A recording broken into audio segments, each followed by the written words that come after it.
So, I was recently approached by a very beautiful soul who has asked me a number of very relevant questions regarding the evolution of consciousness or the process of ascension or divine redemption, however you personally conceptualize it. And I feel that many of the topics we discussed are very universally significant. As such, I've decided to make this video dedicated to some rather diverse topics that we discussed just because that was a somewhat convenient way to be reminded of the importance of these topics.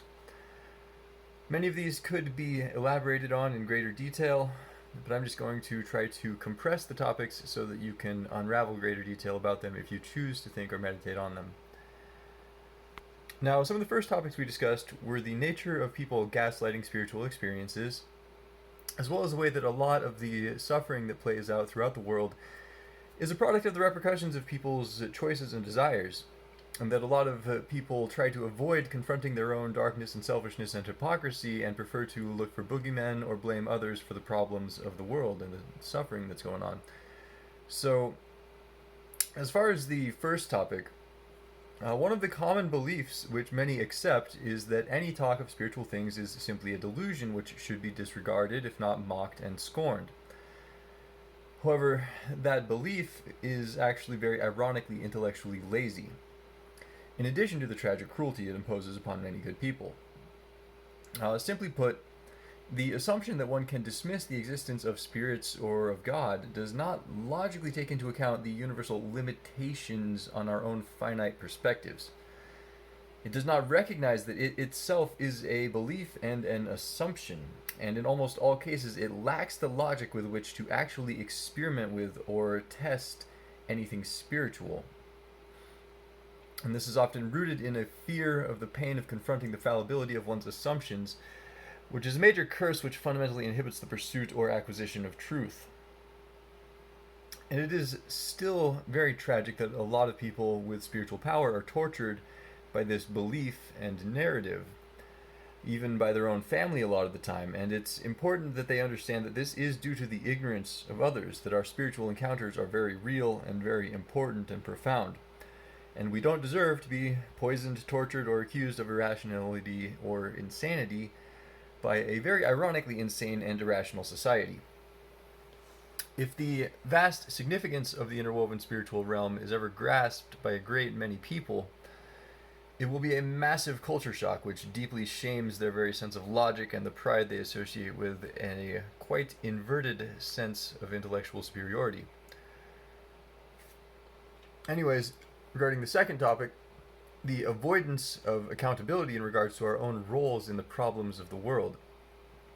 Many people really don't like to confront that many of the world's problems only continue because of our apathy or our consent. As a basic example, if the media blows up about Will Smith slapping Chris Rock and suddenly that's all we think about for a week and all we talk about, then, we're consenting to be controlled in that way and to not address or think about more important things. And on a deeper level, a lot of people don't really grasp the way that our true will actually brands our spirits and the energy around us. People think that we can kind of get away with anything that isn't publicly observed. So a lot of people can be very proud or selfish or angry and still go around blaming others for the problems of the world, or think that because they oppose the problem people, they aren't contributing to any problems. They're philosophically correct. And this distaste for accountability is a major ego barrier which inhibits the process of universal healing.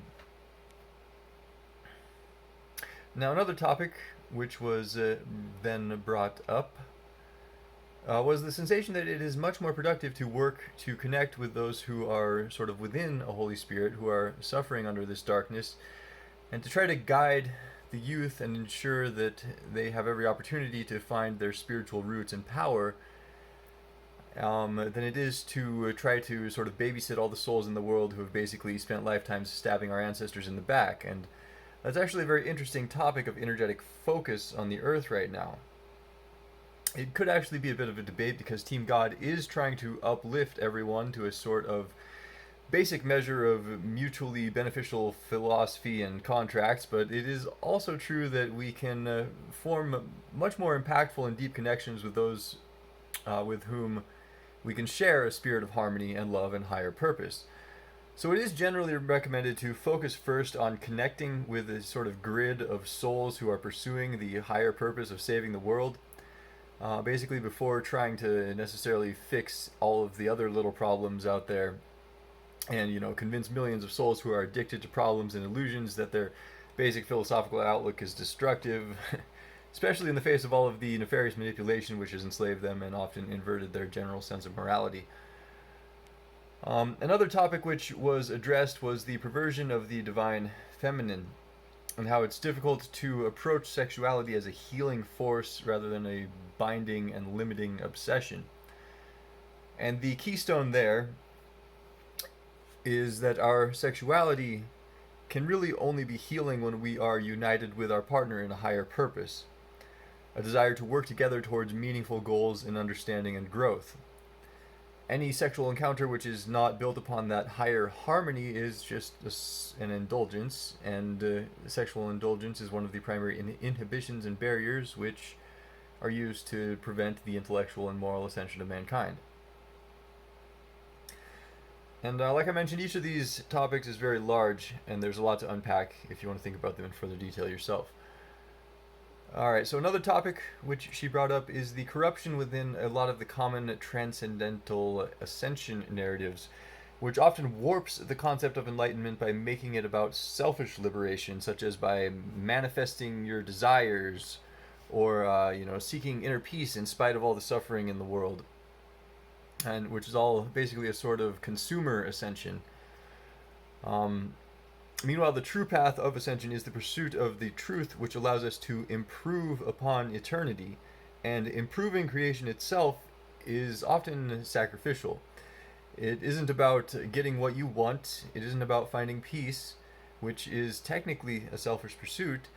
It's about understanding how to best help others, to alleviate the causes of suffering, and even how to prevent a lot of the horrible evil that's native to this world. So it's a bit conflict-oriented.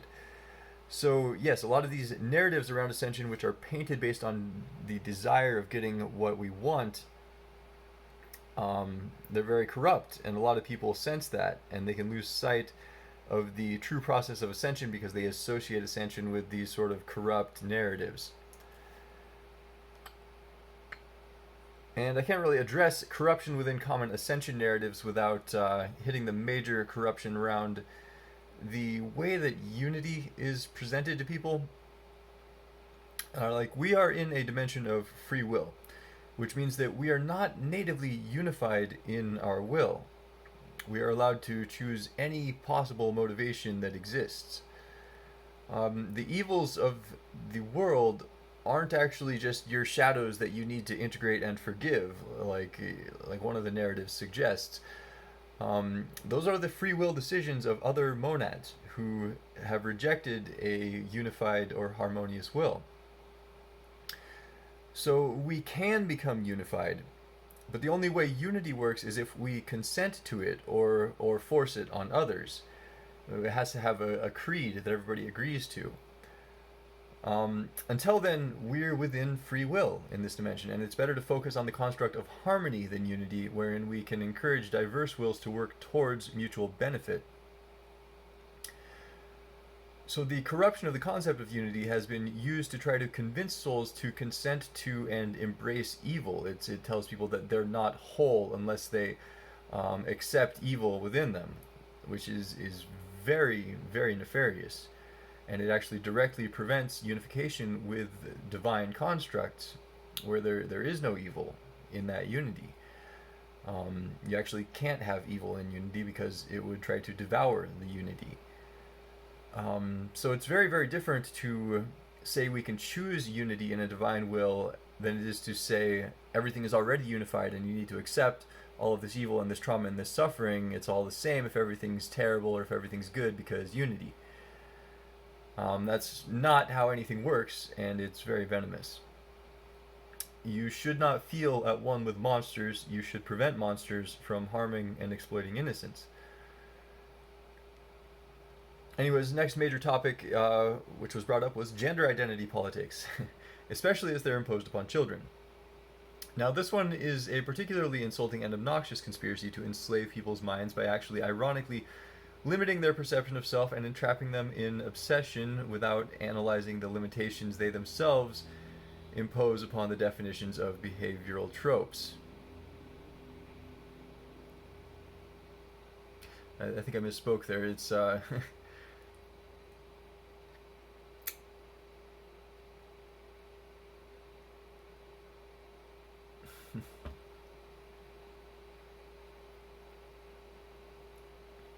it entraps them in their own analysis. I think I changed a word of what I was reading there. Anyways, what I mean is that this pitfall, this spiritual trap, it imprisons people's souls by making them so insanely preoccupied with their own assumptions about what it means to be masculine or feminine or other, and them projecting those assumptions on others, and also further defining their essence based on sexual attractions and things like that, that it fundamentally prevents them from evolving a higher consciousness and thinking about more important things. And when you impose that upon children and try to force them to basically limit their definition of self while they're still discovering it, which, most people really don't figure out until their mid-20s, probably, if they're lucky, or if ever, is really harmful. It really damages what they think they're supposed to be thinking about when they should really just be thinking about friendship and anime and video games and the creative potential of their dreams and aspirations, rather than trying to constrain their identity to some sort of poisonous liberal agenda. And on a tangential note to that, anybody who's ever thought trans women should compete in women's sports is desperately stupid and should be terribly ashamed of themselves, and it really insults the intelligence of every living human that that's not obvious. Anyhow, next topic. Are there souls who are so evil that they are damned and can't be forgiven? And that they fundamentally can't rise to a higher spirit? Now, true forgiveness is dependent upon repentance and remorse for one's destructive sins. A doctrine of total forgiveness would be a demonic doctrine which results in infinite exploitation. And there are evil spirits who fully understand their sins and have no remorse, and they have chosen damnation. But humans almost always have the potential to change and purify our will. Though a lot of the suffering in this world is necessary and able to help people comprehend the natural karmic repercussions of evil. Alright, next topic. So, there is a major pitfall with spiritual narcissism, which a lot of people struggle with when they approach higher truths. But we discussed something somewhat parallel to that, which is when people use the accusation of spiritual narcissism to try to disregard others, often because, ironically, their own pride can't handle the truths of others yet. Now, this is a bit of a difficult one because a lot of universal truths very much destroy the assumptions people hold about reality, and there's often no feasible way to convey the gravity of people being very wrong about their beliefs without them feeling like it's a personal attack, even if it's simply a statement of fact.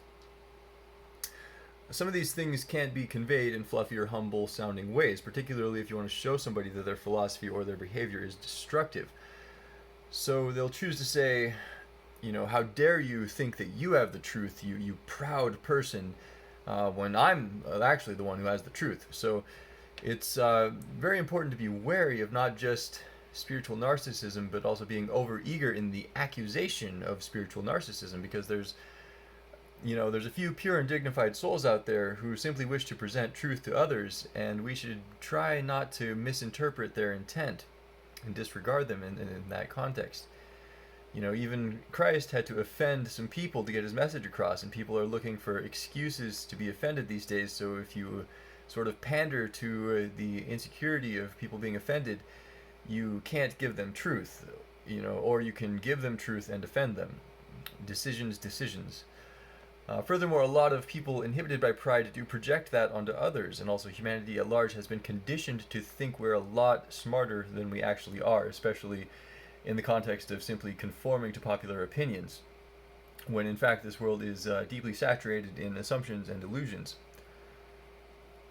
He's just profoundly ignorant.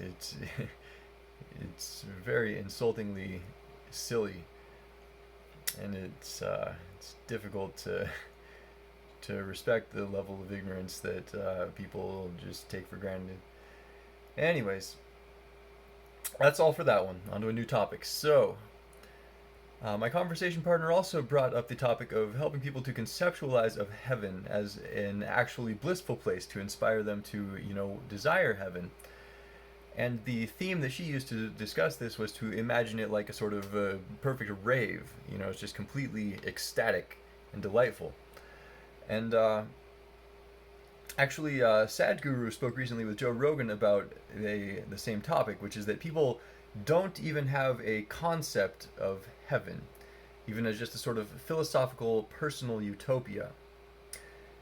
And if we don't have a conceptualization of unified love and beauty and ecstasy and harmony, then it's difficult for us to create that or to unite towards those ideals. And I do agree that it is healthy for people to have a concept of paradise, even if you don't think of it as a real place, because if you can conceptualize a true paradise, it makes it easier to live in that way.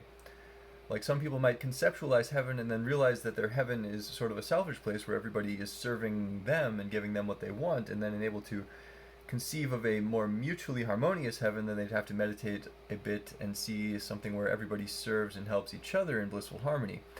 And that's just a good construct to have in your mind, because if you don't have a concept of heaven as paradise, then you can basically only imagine some form of hell or some sort of form of imperfection, which can inhibit our potential manifestation. But there is one slight nuance to address in that construct, or in that context, which is that if souls desire heaven only for selfish reasons or pleasure, then a soul isn't really worthy of real heaven, because they would still have a parasitic will. To be worthy of heaven, the soul has to desire the improvement of creation, and then because they have a pure will, the satisfaction and bliss of heaven is deserved. So while it is healthy for people to have some concept of heaven, it shouldn't be a concept which appeals only to selfish pleasure, because that will inhibit their soul's growth. Anyways, that's all I wanted to talk about for now. Just a few little points that I felt compelled to share with anyone who's interested in helping me save the world and show humanity the constructs of reason and virtue, which could theoretically bring about an eternal utopia on this planet once we, help everybody purge some of this evil and selfishness and hatred that we're still dealing with. As always, thank you for sticking around and listening, and if you have any questions, feel free to leave a comment.